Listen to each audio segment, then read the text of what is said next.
Today on Sheroes.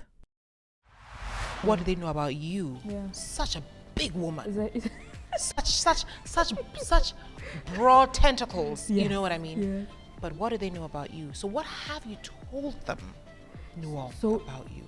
So I talk to these women, I engage them, especially the young girls of school-going age. Unfortunately, there's a lot of them who are getting pregnant constantly, but it's also not the end. You can come back to school, you can involve yourself in a trade. I don't know if I have a skincare company. I make Yes. soap and all that. I teach them how to make soap.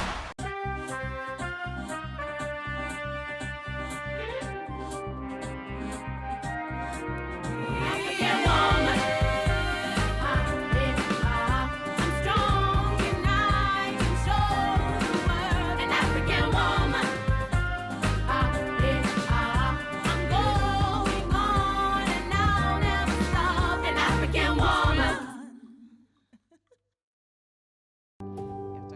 Exactly. shareholders are waiting for profits. Exactly. You know? Yeah. Okay. We're about to roll. All right. Women empowerment. Oh my goodness. The people who are authentic and true advocates are very few and far between. And I say that because it's a global conversation, it's a global trend. So indeed, with all due respect, a lot of people do believe that they are advocates. And I don't negate that. But I'm just saying, from what I know, that it takes a certain amount of risk you're willing to take to be able to say, I go out there and I empower women. And this lady over here does it. In her sleep, awake, at work, wherever she may find herself. Her name is none other than Nuong Faalong. Thank you. Excuse me, madam. Excuse me. I was like, Let me I'm tell the one she's introducing. No, hang on. What it took me to get this young lady to sit in, it was not that difficult. However, you know, Nuong, I had to really think to myself if the reason I was inviting you was as authentic as it should be. Okay. I can only imagine how many times, you know, you get an invitation to have Yeah. this conversation over and over and over. So I want to start off with my question of, did you, at any point in time in your upbringing, use your voice the way you use it now? There are a few people who, when they call me, I cannot afford not to answer the call. Sometimes you get bombarded with calls. And for me, I try to give myself a bit of respite at the end of the day. Yeah. So after 9 p.m., I usually avoid picking calls, responding to messages that are not like family. But how can Anita call me? I was waiting for her to land. Because if my sister didn't say this, I would send her a message tonight and say, hey, you. Who am I? who am I? So when I see your message, I girl. definitely always respond. I Girl. mean, you're one of those people who's on my priority list because I know it's nothing Yeah. frivolous. Yeah. You know, I know you're not trying to chit chat. I know it's Yeah. not unnecessary banter. Yeah. I know it's It's relevant yeah, and it's probably important. progressive. Yeah, so I always respond. Now to your question. Your childhood, Is there any your point voice. in my childhood where I had to use my voice? When I was much younger, in primary school, I was a very quiet child. It's surprising. You know, even my parents get surprised. My big sister was the noisy one at home. And I was quiet. I was the child that, you know, when your parents come back at the end of the day, they call you to the side and ask you what happened. Wow. Yes, I was that quiet. I was quiet, but very observant. So I knew who was doing what and everything that was going on. And occasionally I'd be the voice of reason.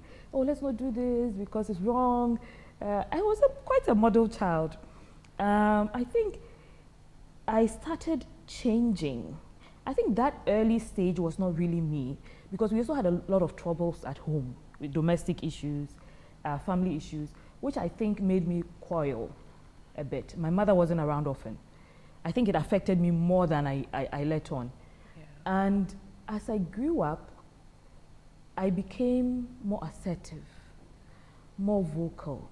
I think I started finding myself, you know, and everything I had learned while I was quiet had to find a way out, you know. And I remember my father started noticing there was a time I did something in as late as university, and he asked me to apologize for it. So I said, first of all, I don't see what is wrong with what I did, and this is something I know I will repeat.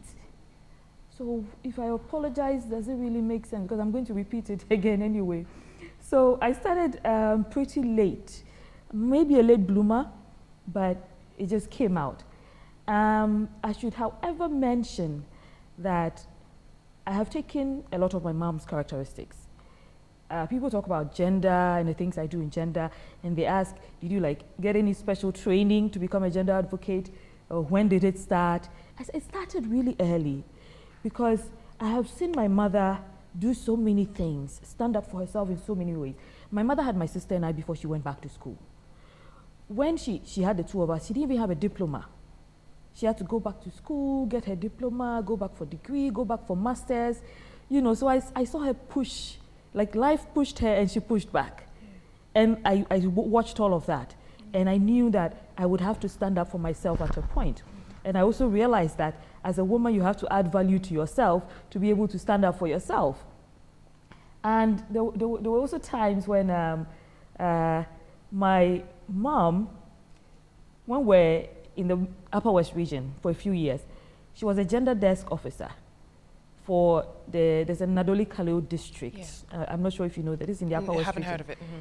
And as a gender desk officer, she was also the HIV focal person. So it was impossible not to see her in action.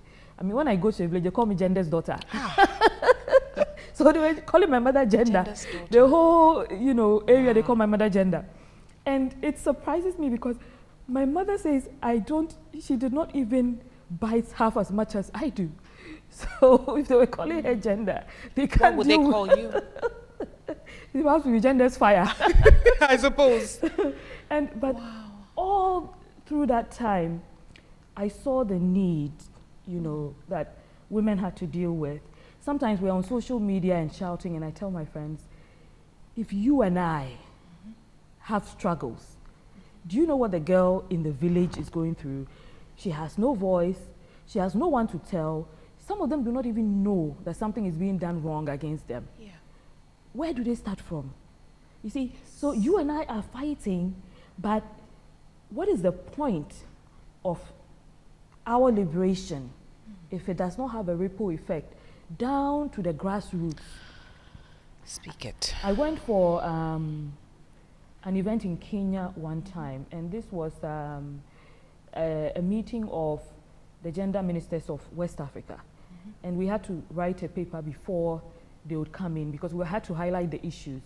So it was regional, and then we had to section it into, West Africa, we had someone from Nigeria, we had someone from Sierra Leone, there was me, and then we had to put a paper for them to address. And then one of the ladies from South Africa gave us a very powerful talk. She said, you have national presence, you have global presence, but do you have local presence? Oh, wow. The people in your village, do they know that you're a gender advocate?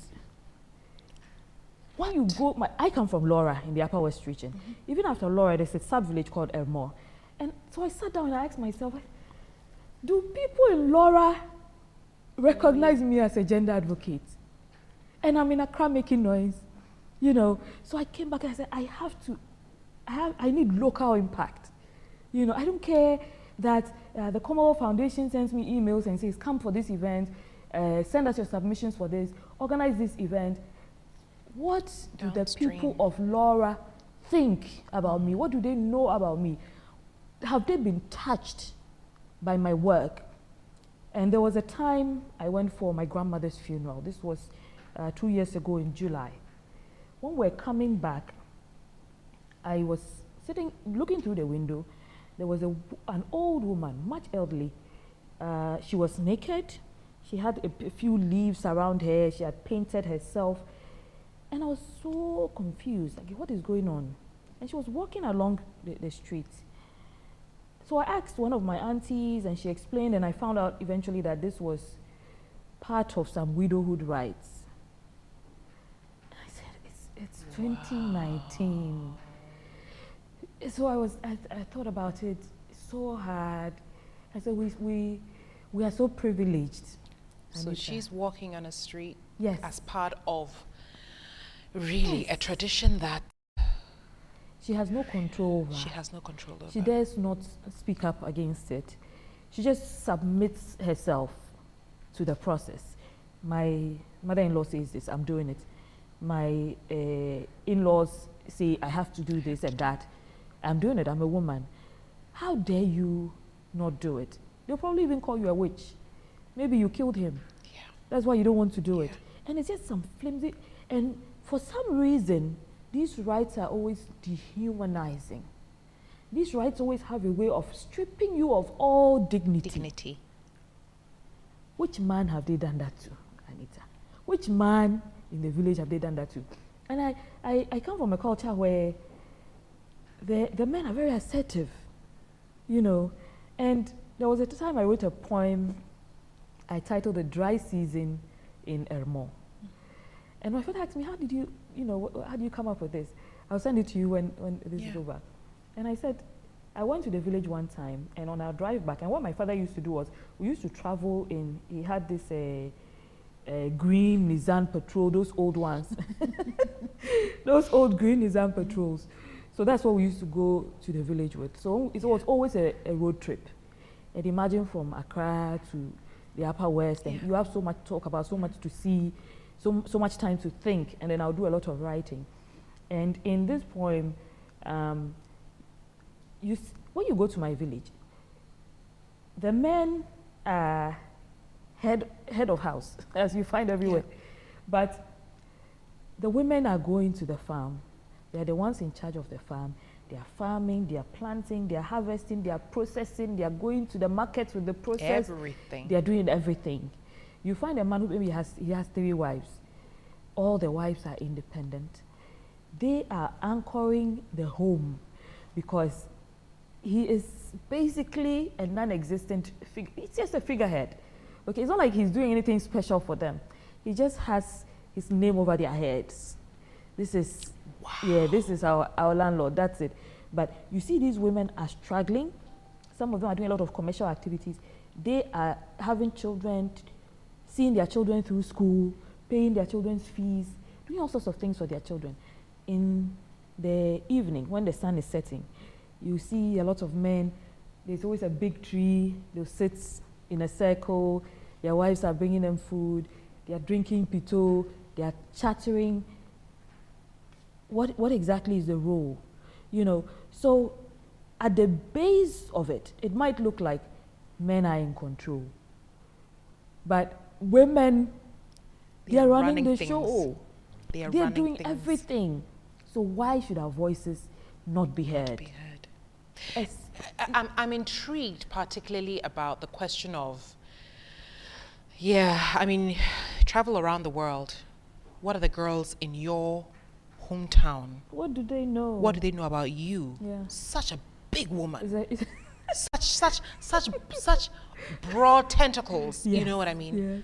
But what do they know about you? So what have you told them, Nuong, about you? What I started doing was, when I go to my village now, I always have a small town hall meeting. Good. I started with my my uncle's wife, my late uncle's wife, who still lives in our family house. And she has been in the village for a long time. So she knows all the women, she knows all the groups. So I'll talk to her. What exactly do the women need? You know, and sometimes I call up politicians and I tell them, this is what the people want. And they're like, oh no, we did this, we did that. Like, no. Have you asked the people what they need? What you did has no impact because it does not address their needs. Okay, and these women don't need much. Their needs are so basic because on their own they are so enterprising. So they just need a little push. So I talk to these women, I engage them, especially the young girls of school-going age. Unfortunately, there's a lot of them who are getting pregnant constantly, but it's also not the end. You can come back to school, you can involve yourself in a trade. And I don't know if I have a skincare company. Yes. I make soap and all that. I teach them how to make soap. So they are making, at least, if you're making soap for yourself, you're selling some to your neighbor. Okay, and in where I come from, we have a lot of shea butter. You use it in so many ways. Yeah. You know, Yeah. you find shea butter, yes, its raw form is great, but you can process it a little bit. And then you can, when you add a little value, you can sell it to the next person and get something out of it. And we form these susu groups. So they put, but it's reliable people, of course. So every month, somebody is bringing a little bit. It will surprise you that sometimes at the end of the month, a group of them have raised just about 600 cedis. But do you know how much money that is to a village woman? Hang on, I don't want you to continue because when we come back from the break, you see, I told you about advocate work and about activism. And I told you that she's what I call a real women empowerment advocate. But when we come back, Nuong is going to tell us about her plethora of ways in which she takes the message to the grassroots. And it's not just the words, it's also the action. We'll be right back on Sheroes. This man dragged me to court. He forgot probably that maybe he thought he was dealing with some stupid journalist and I hadn't covered my bases. And he took us to court 2 years after I'd done the story. Luckily for me, I kept records. You know, I kept records of my phone calls to him. I took screenshots. Of the text message. You can see the dates, you can see the time, and I just stored them somewhere.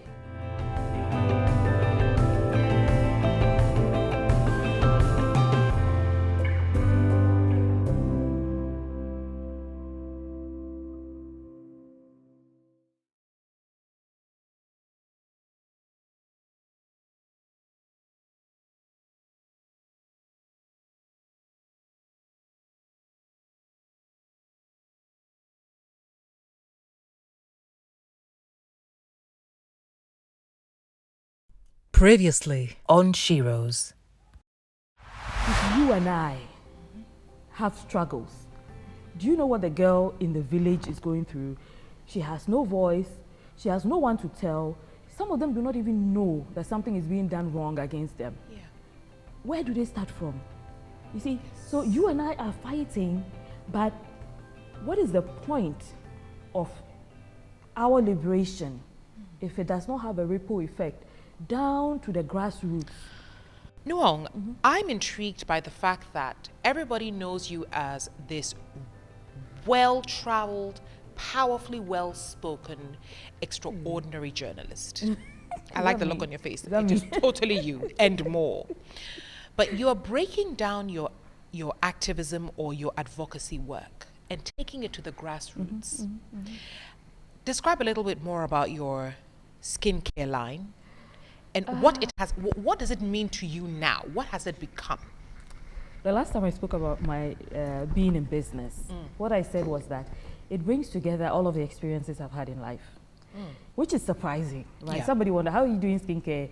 And you think there's advocacy in that. Yeah. As a gender advocate, as a journalist, when I started at TV3, I was a business and financial journalist. Yes. My background is in economics. I studied economics at Legon. So I know the economics of my country. I know I need to be contributing to GDP. I know that I need to be plowing back what we are making into the system. Gender activism has also taught me the need for women to be financially empowered. All our suppliers are women. Well done. Except the carpenter. Even that will eventually become a woman. Yes, if we find a woman who, makes Why really not? good, of course. So all the people I call up, there's this woman in Winneba. She gets us, there's another one in Sweden also. They get us coconut oil. There's a woman in Tamale, and I was born in Tamale, so it's easy. Yeah. And Laura, that's where we get our shea butter from. So Tamale and Laura, there was a lady I met at Laura Market years ago who sold me shea butter. I kept her number, and she's part of the suppliers. There's also a woman, she's a single mother, she's been through so much, she's a hairdresser somewhere in Tamale. She's also one of our suppliers. She helps us so much. So the coming together of all my experiences, it's growth. I call it a heritage business. I was born in the northern region. I've been exposed to the economic situation over there, Gender activism has exposed me to the needs of women, and sometimes it's as basic as wanting to contribute something to society and earn a decent income at the end of the day. So our growth is their growth. You know, as the business grows, these women are growing, because if I bought 200 kilograms of shea butter from this woman last month, in 2 months, if we have grown and I go back, I can buy 400 kilograms. Absolutely. It means better income for her. So at the end of the month, she's able to make more. So all these things come together. And then journalism has also exposed me to a lot of people, giving me the platform on which I market my products. It's also seasoned my mind to think things through. I know that I need FDA certification. I know that I need to pay my taxes, so I have to register with GRA. So the other thing we also do is that 90% of our products are sourced locally, because the Ghanaian economy suffers at the end of the day by all the foreign currency we're taking out of it. So if we are not importing so much, then we're not taking so much foreign currency out of the system. So at the end of the day, we are also helping stabilize the Why cedi. not? Exactly. And most of our money remains back here because it's going to suppliers who are local, and so it's going back into the economy. So we like to believe that this small group of women from different parts of the country, some in Accra here, the lady who helps me at home, it's a lady, it's a young girl, she's 21. She comes in, she helps me, you know, she does the packing, the stamping, all of those things. And it's just a small group of women growing together, you know. So for me, it's just a branch of my activism. The other day, I interviewed Auntie Jifa Gomashi, and she was telling me she has this skills development training in the Volta region. And she wants me to come and teach some of the women how to make soap. I said, why not? I'm going to come and I'll teach them how to make soap. And then the plan we have is eventually we can have all these small satellite offices where these women will have taught to make soap. When I'm overwhelmed one day and production is too much for me, I can call you and say, can you make shea butter soap and send it to Accra in 2 days, and we'll pay you for it. And it will be done. Yes. And you will put food on her table. Yes. It's money in her pocket directly. And we pay up front. We don't wait to say, oh, we'll sell before we pay. We pay. So the selling, it's up to us. But all these women are also part of our, I call them my business partners, because that's what they are. There's a woman in Kaswa who helps me to make products when I'm overwhelmed. And sometimes she calls me, she says, do you know I'm praying for you? I'm praying for you because your product must sell. Because if your product sells, my business, yes, I'm benefiting. If it sells, you will call me and say, come and we'll make more soap. Because the one we made is finished. And that is, you know, part of her business. It's helping her, it's bringing her money. So it's a whole lot of things we're doing. And I'm excited by it because you see, again, it's very easy to say you're an advocate, but it's very, very, very difficult to find various channels through which your advocacy work can touch people. Yeah. It's very difficult. It's pointless if nobody is touched by it. You say you are a women's rights advocate. Show us one person. What did you do? Who has been touched? Yeah. One person. And sometimes people get emotional. The conversation gets muddled. And I say so often in our generation, saying I am a women's rights advocate is like a trump card for people. You know, they pull it out to get access into spaces and places and to have access to people. But where's the record of what you're doing? Your activism cannot be about every week I have a fight with someone on social media. Every week. No. You're fighting this person, you're dragging that person, you're fighting. No. You're finding reason to fight with all the women that you say you are advocating for. Okay? And yes, social media activism is great, but there has to be a plan and a pattern and a set of goals that you aim to achieve at the end of the day. Wow. Because there are people online to reach, yes. I mean, there are a lot of men our age, older, who need someone to speak to them about the nuances for them to understand the need for little things. Yes. We have colleagues who don't understand the need for affirmative action, which we have been drumming about. I have a colleague who is feminist, a women's rights advocate, and I remember when we started affirmative action, she made a whole post against affirmative action. on Facebook, and she tagged me. I was so hurt that day. So I said, I am so hurt. I have no idea what to say to you. Because one, you're educated. So I expect that you should be able to do some research for yourself and find out exactly, especially when you are an advocate. You have no excuses for this. Your advocacy should not only target the issues that you have experienced. I do not need anyone to recognize my agency and allow me to stand up. I have a voice. So your advocacy should not only be against issues that you have experienced and been shortchanged about. For example, you have been abused, and so your advocacy is mainly about domestic violence. You need to be able to understand that the experiences of women are varied. For example, when we say the African woman, the African woman does not have one experience. She's not one person. It's so varied. There are a million women. Look at me. I'm so many different versions of myself. Yeah. Right? Sometimes my boss says to me, "Are you pretty or are you smart? You have to, you have to Must I choose one?" I said, "I'm all of them." And then she's like, "You seem to be so many different things. Sometimes I'm not sure if Nuong is this or that. At least I know you can deliver. That's what makes sense." Yeah. Right? I say, I am every woman. Interestingly, recently I've been saying, I will not apologize for my God-given ability to be this plenty. Yes, to be. It's like, I will not apologize. Yes, to be loud and knowledgeable. There was a and gift given to you. Yes, there was a gift and an opportunity given to you. It'll be such a shame if you said it's too much work. Yeah. It would be such a shame for that fire that's burning in your belly to go to waste because what? You're afraid that people will, say that you're too much? Anita, I've had moments where I wanted to just fold up and sleep. I'm like, I'm tired. What am I doing? Who is paying me for this job? It's draining me. Sometimes the people you're fighting for do not see it. And I'll give you an example. 2 years ago, I did a story for when I was at TV3, and I got sued for it. It was about a gentleman who had beaten his baby mama. And if you see the way he beat her, she allegedly had gone to ask him for help for their child.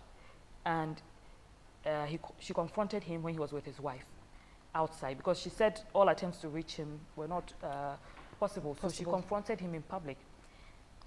According to her, he beat her, his wife beat her. She showed me the pictures, and as a journalist, I do my due diligence, right? They used a blade to cut her face, her chest. You could see cuts on her breast. It was serious. I did the story. As an ethical journalist, you want to cover your bases. It's important that you hear the other side. You don't hear one side and run with it. So I reached out to him and I said, this is a story before me. Would you like to give me your side? I would like you to respond to it. He ignored me.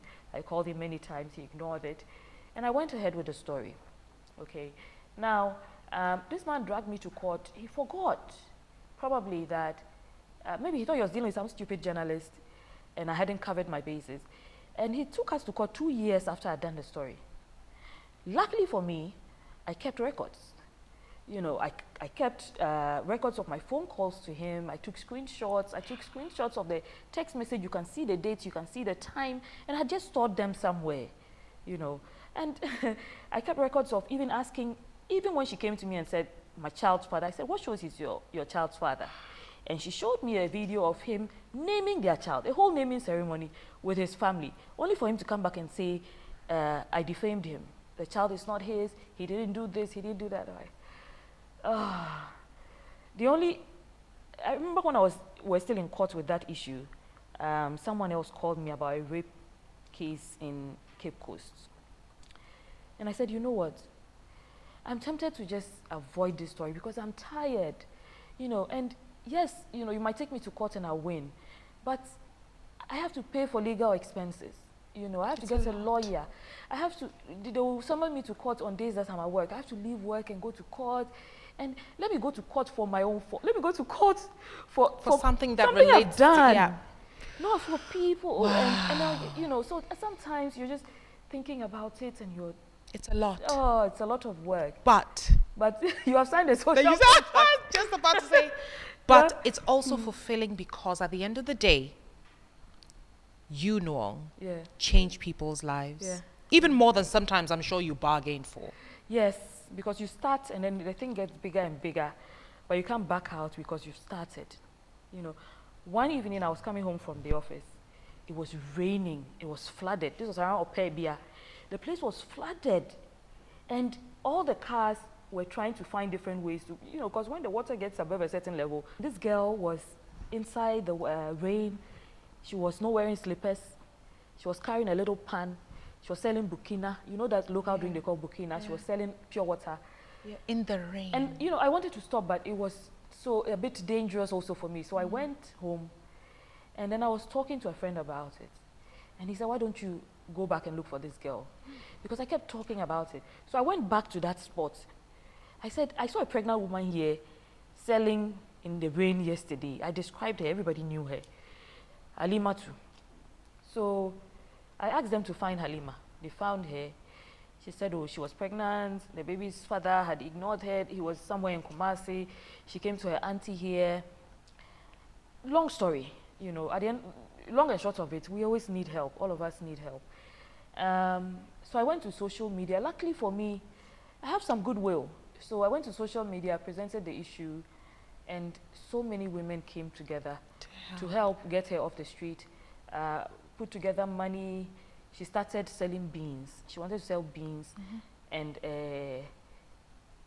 soft drinks. She said she had sold soft drinks for someone before, and it was a faster business than the pure water. So she would sell that. So we got her freezer, got her a few bags of, yes. And then she started her business. You know, she had the baby, she had a baby girl. We followed up on that. Some people donated clothes and everything. When I took the money to her, she went and called her uncle. She was afraid to take the money. She was afraid. She said she doesn't know me. She doesn't understand. Where is this money coming from? Maybe I wanted to use her for juju. Where's all this coming from? Who does that? Oh, I said, you see, the money is not for me. It's from my friends. I couldn't have donated all of this money alone. So this is what they want you to do with it. Just want to be sure that it will lift you from one level to the next.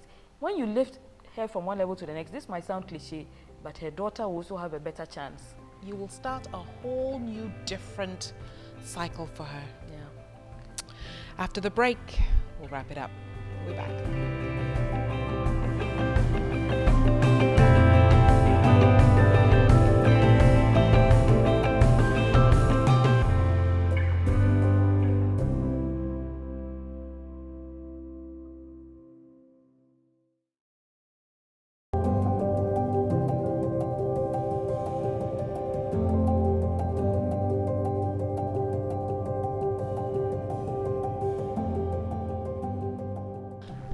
So, Nuong has just taught me something in this conversation. You cannot simply just say you do something. It's got to be backed by proof, but more important than the proof is action. And the action is difficult, and it's time consuming, and it's expensive, and it's emotionally draining. And I'm sure Nuong has her own fair share of headaches caused by needing to be here, needing to go there, needing to lift this person, needing to save this person. But the beauty of it all is there is power in her action. So Nuong, congratulations. Thank you. Congratulations to you. Congratulations. No, today I'm congratulating you because it is because of what you do that helps some of us think to ourselves, okay, Nuong did it. Then it is essential that I do it as well. So we congratulate you. Thank you so much. Oh, thank you too, Adita. So if you want to find out more about what Nuong does, go on to all our social media pages. We'll tag her on all the videos and the pictures, etc. If you feel you know someone who could benefit for any form of advice, any help that she may be able to provide, do go ahead and reach out to Nuong. And all the Sheroes on this show as well are people who are, listen, they are doers. They don't just talk about it, they do it. And I want you also to help someone in your community. You don't have to have a world of money. You can have words of advice just to lift someone's spirit up today. So until next time, do your best to change your community one woman or one girl at a time. See you next time.